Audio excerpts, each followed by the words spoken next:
नहीं रहता। हम कही अब जब सब पी करके भी ठीक नहीं रहता तो मकान पी गए, दुकान पी गए, जमीन पी गए, अब देश पी जाओ। अब कैसे तुम्हारा मन ठीक होगा जब पी के तुम्हारा मन ठीक नहीं हुआ। अब तुम्हारा मन तो भगवान ही ठीक करे। तो बोले आप बताओ। तो हमने उनको फिर रात को ब्रह्म ज्ञान दिया, बुलाया रात को, उनका इधर आना, रात को आना झोपड़ी पे, हवेली पे। अपनी तो झोपड़ी हवेली है। तो रात को हमारा झोपड़ी रहता था मंदिर के सामने, यहीं उसी में रहता था एक तखत, उसी में पड़े रहते थे। अब तो जब से भीड़ भाड़ जुड़ने लगी है तो झोपड़ी ओपड़ी हट गई है, तो कमरा बन गया है, तो भीड़ भाड़ नहीं तो झोपड़ी तो अब कभी की तोड़ ही देती। तो झोपड़ी में रहते थे हम। तो झोपड़ी में आवाज आई कि कोई आया है। तो हमने पूछा कौन है। तो बोले गुरु, वो पी के फिर आया। तो हमने कहा हम पहचान गए, दिन में बुलाया था। तो हमने कहा एक बात बताओ कि तुम फिर पी के आ गए। बोले अब वो आदत है कि छूटती नहीं। हमको कोई बात नहीं, अब आ गए तो बैठो। तो हमका थोड़ा कम चढ़ी के ज्यादा चढ़ी के हम तुम्हें प्रवचन सुनाए हो, तुम्हें दिल पे न चढ़े। पहले ही कुछ और चढ़ी हो तो कथा थोड़ी चढ़ेगी। तो बोले कि अब तुम यहाँ ना रो, तुम वहां जाओ, वहां रो लो कोने में, फिर रो के सुबह पहुंच के आ जाइए 10 मिनट बाद। तो बोले कि और तो सब ठीक है, आपकी कृपा है, मन ठीक नहीं रहता है। तो हमने कहा भैया पी कर के जब तुम्हारा मन ठीक नहीं रहता तो कैसे ठीक होगा। बोले यही तो आपसे पूछने आए।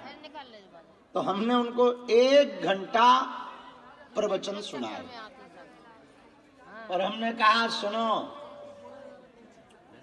मन इसलिए ठीक नहीं रहता क्योंकि तुम मन के मुताबिक चल रहे हो।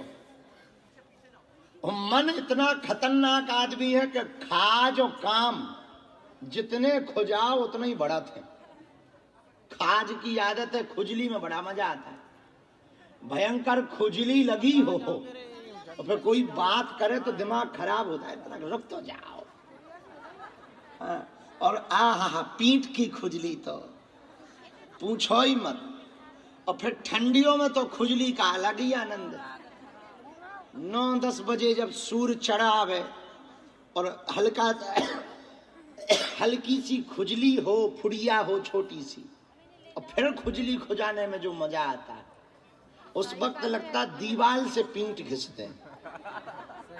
और कई लोग घिसा ही देते हैं। हाँ, पीठ को ऐसे रगड़ते हैं।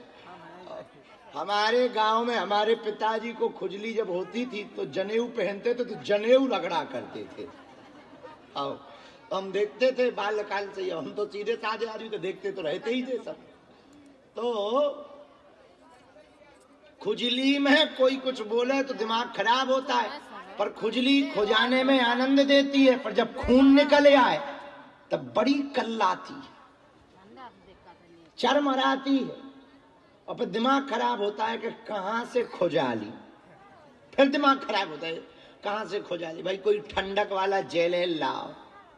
ऐसा ही काम है, खुजली और काम दोनों सगी बहनें हैं, ममेरी फुफेरी।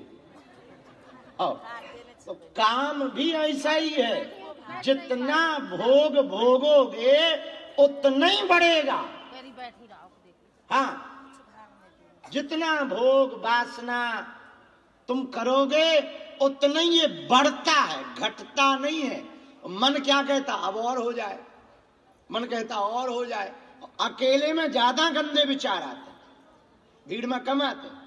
अकेले हो फिर, और अकेले में मकान में कोई ना हो, फिर विचार देखो मन इतना हैवी होता है दिमाग पर। तो हमारे एक संत कहते हैं कि हमारे गुरुजी कहते थे, दादाजी, कि साधु को परखना है तो उसके दिन मत देखो, साधु असली है नकली, उसकी रातें देखो। जो रात को कंट्रोल कर लेता है वो साधु कहलाता है। तो मन खराब रहता। दुकान तुम्हारे मन के नहीं, मकान तुम्हारे मन का नहीं, गाड़ी तुम्हारे मन की नहीं, कार तुम्हारे मन का नहीं, व्यापार तुम्हारे मन का नहीं, लुगाई तुम्हारी मन की नहीं, पड़ोसी तुम्हारे मन का नहीं, पड़ोसन तुम्हारे मन की नहीं।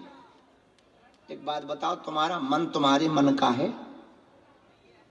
जब तुम्हारा मन ही तुम्हारे मन का नहीं है तो बाकी क्या हाल हुआ तुम्हारे मन का होगा। हमारे पास आते हो, ये भाई का मन ठीक कर दो, पड़ोसी का मन ठीक कर दो, नेता का मन ठीक कर दो, नौकर का मन ठीक कर दो, मालिक का मन ठीक कर दो, अधिकारी का मन ठीक कर दो, प्रेमिका